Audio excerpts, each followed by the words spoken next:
Bonjour et bienvenue dans ces 5 minutes d'information.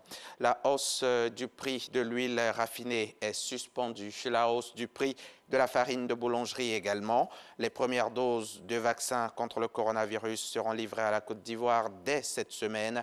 Voilà, entre autres, quelques informations qui découlent du Conseil des ministres d'hier mercredi 20 janvier 2021. Réunion qui s'est faite sous la présidence du chef de l'État, le président Alassane Ouattara.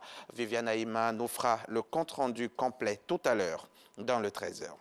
C'est également hier 20 janvier que la commission électorale indépendante a tenu à rencontrer les journalistes. Un point de presse qui avait pour objet d'apporter des éclairages sur la réintégration de 2 commissaires centraux qui avaient suspendu leur participation aux activités de l'institution. Éric Gorebi y était pour RTI. Ils sont de retour à la commission électorale indépendante après avoir suspendu leur participation aux activités de cette institution. Alain Dogou, deuxième vice-président de la CEI, et Yapo Yapi, commissaire à la CEI. Ces 2 personnalités s'étaient retirées pour convenance personnelle.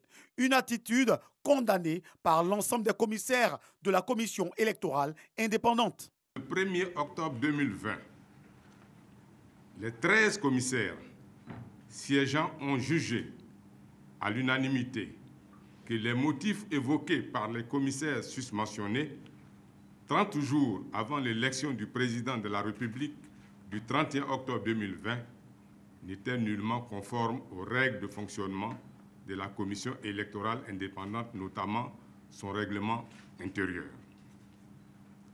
La commission centrale considère cette action comme un manquement grave à leur serment qui s'assimile, ni plus ou moins, à un acte de parjure. Le président de la CEI a adressé aux 2 commissaires une demande d'explication au nom de la commission centrale, et ce conformément à la réglementation interne. 2 mois après l'élection présidentielle et en pleine préparation des élections législatives, Alain Dogou et Yapo Yapi sont de retour à la maison.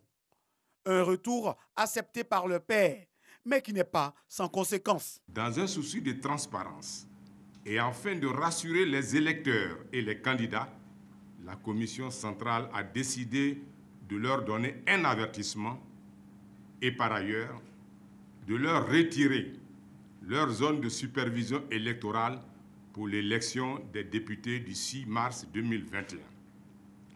De retirer la présidence de la sous-commission sécurité, informatique et logistique au vice-président Alain Dogou.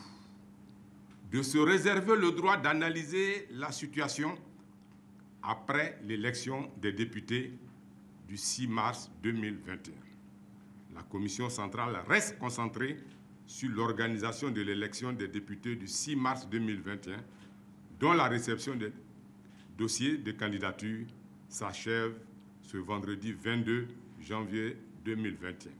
Le vendredi 22 janvier 2021 est donc la nouvelle date de clôture du dépôt des dossiers de candidature pour les législatives 2021.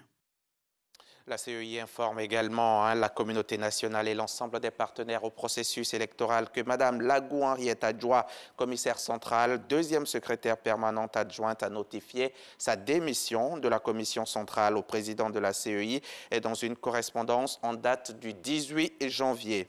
L'abbé Rodrigue Sanon officie dans la paroisse Notre-Dame de Soubaragné-Dougou, c'est au Burkina Faso. Il est prêtre dans la région de Banfora. Selon l'évêque de Banfora, ce serait depuis mardi que l'abbé Rodrigue aurait disparu. Il avait quitté son domicile pour Banfora afin de participer à une réunion, mais il n'est jamais arrivé à destination. C'est ce qu'indique un communiqué de l'archevêché qui a aussitôt alerté les autorités. Au Soudan, le bilan continue de s'alourdir après les violences du week-end dernier dans l'ouest du Darfour. Selon le syndicat local, des médecins ont atteint désormais 159 morts, 203 blessés et 90 000 déplacés. Les tueries ont commencé après le meurtre d'un membre de la tribu arabe par une personne non arabe. S'en est suivi un cycle de représailles sanglantes et si les violences se sont calmées, la situation reste précaire.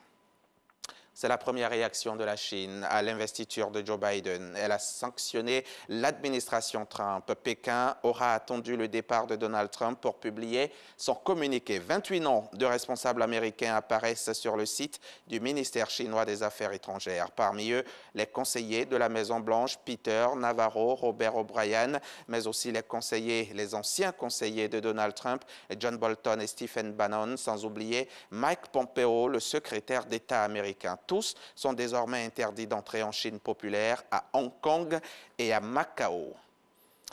Joe Biden, devenu donc hier, 20 janvier, le 46e président des États-Unis, sur un appel à l'unité, a immédiatement pris une série de décisions marquant une nette rupture avec le mandat de Donald Trump qui aura déchiré les Américains et bousculé le monde. 17 décrets signés dans le bureau ovale. Le premier impose le port du masque dans les bâtiments fédéraux, les transports entre États et pour les fonctionnaires fédéraux. Joe Biden a aussi annoncé le retour des États-Unis dans l'accord de Paris sur le climat. Fin de ce flash. Le journal, c'est à 13 h, mais vous le savez déjà. À tout à l'heure.